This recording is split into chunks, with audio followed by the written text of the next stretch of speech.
कहानियां सिर्फ शब्द नहीं होती बेटा, वो तो हमारी धरोहर होती हैं जो एक पीढ़ी से दूसरी पीढ़ी तक जाती हैं। तो चलो आज एक ऐसी ही कहानी सुनते हैं, बहादुरी की, उम्मीद की और एक महान रक्षक की।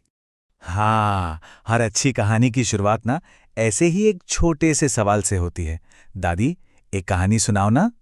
इस एक सवाल में कितनी यादें और कितनी उम्मीदें छिपी होती हैं, है ना? यहीं से हम एक ऐसी दुनिया में कदम रखते हैं जो कल्पना और विश्वास से बनी है।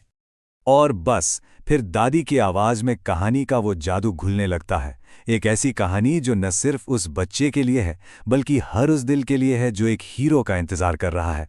तो सुनो, दादी अपनी आंखों में जैसे गुजरे जमाने को ले आती हैं और बताती हैं, बेटा ये बात कोई आज की नहीं, पूरे 5,000 साल पुरानी है। तब धरती पर ड्रैगन्स का राज था और उनके खौफ के साए में चीन के गांव बस किसी तरह जी रहे थे। उनकी सारी उम्मीदें जैसे मर चुकी थीं। लेकिन वो जो शांति थी ना, वो बस एक धोखा थी।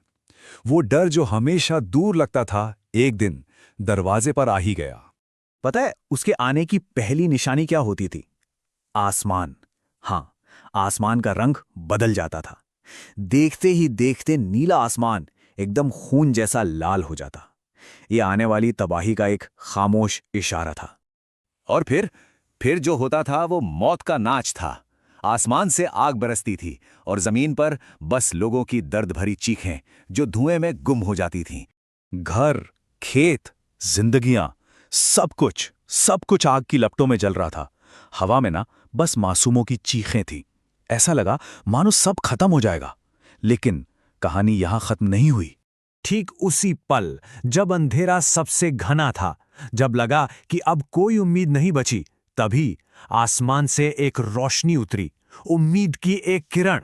दादी एक पल को चुप हो जाती हैं। उनकी आंखों में एक चमक है। वो कहती हैं, लेकिन अचानक पता है क्या हुआ? हवा का रुख ही बदल गया। एक अजीब सी खामोशी, जैसे किसी तूफान से पहले होती है। तभी अचानक आसमान में एक जोर की कड़कड़ाहट हुई। ऐसा लगा जैसे आसमान फट गया हो और उसी दरार से एक परछाई बिजली की तरह जमीन की तरफ आई। सबकी सांसें थम गई।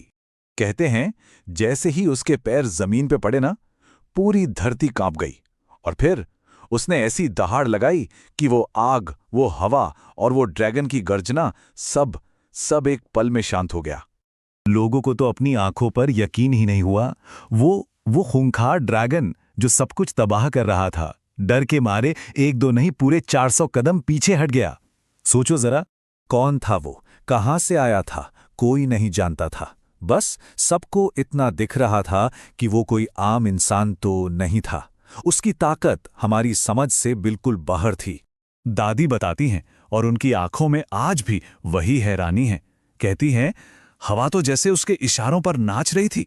उसने बस एक गहरी सांस ली और फूंक मारी, और वो आग जो पूरे गांव को निगलने को तैयार थी, अरे वो तो एक मोमबत्ती की तरफ फुस हो गई। आग तो बुझ गई, पर लोग अभी भी फंसे थे। वो दौड़ा, अरे दौड़ा क्या, वो तो हवा हो गया। उसकी रफ्तार इतनी तेज थी कि वो बस एक परछाई जैसा लग रहा था, और पलक झपकते ही न जाने कितने लोगों को मौत के मुंह से बाहर खींच लाया। जब लोगों ने ऊपर देखा ना, तो ड्रैगन जा चुका था। आसमान एकदम साफ था। तभी उस बचाने वाले ने एक और जादू दिखाया। उसका शरीर बड़ा होता गया, बड़ा, एक पहाड़ जितना विशाल। उसने पूरे गांव को, हाँ, पूरे गांव को अपने कंधों और हाथों पर उठाया और उस तबाह जगह से बहुत दूर दक्षिण में एक सुरक्षित जगह पर ले आया। बस उस एक दिन ने सब कुछ बदल दिया। गांव वालों को सिर्फ एक बचाने वाला नहीं मिला था, उन्हें तो अपना भगवान मिल गया था। दादी की आवाज में एक गहरी श्रद्धा है। वो कहती हैं, उस दिन से लेकर आज तक हमने उसे ही अपना भगवान माना है, हमारा रक्षक। उसकी आंखों में ना सूरज जैसी आग थी, एक ऐसी चमक जो हर अंधेरे को मिटा दे।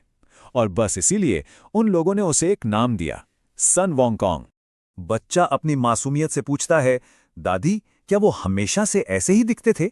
दादी मुस्कुराती हैं, कहती हैं, बेटा समय के साथ लोगों ने अपनी अपनी कल्पना से वोकोंग की तस्वीरें बना ली, पर हमारे जो पुरखे थे ना, उन्होंने तो उसे अपनी आंखों से देखा था, बिल्कुल वैसा जैसा वो सच में था।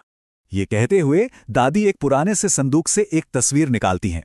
ये था हमारा रक्षक सन वुकुंग। ये तस्वीर उस कहानी का वो असली चेहरा है जो शायद वक्त की धूल में कहीं खो गया। और ये हमें सोचने पर मजबूर करता है ना कि हम जो कहानियां सुनते हैं उनका असली रूप क्या होता है, और क्या वो रूप ज्यादा जरूरी है या वो उम्मीद जो वो कहानी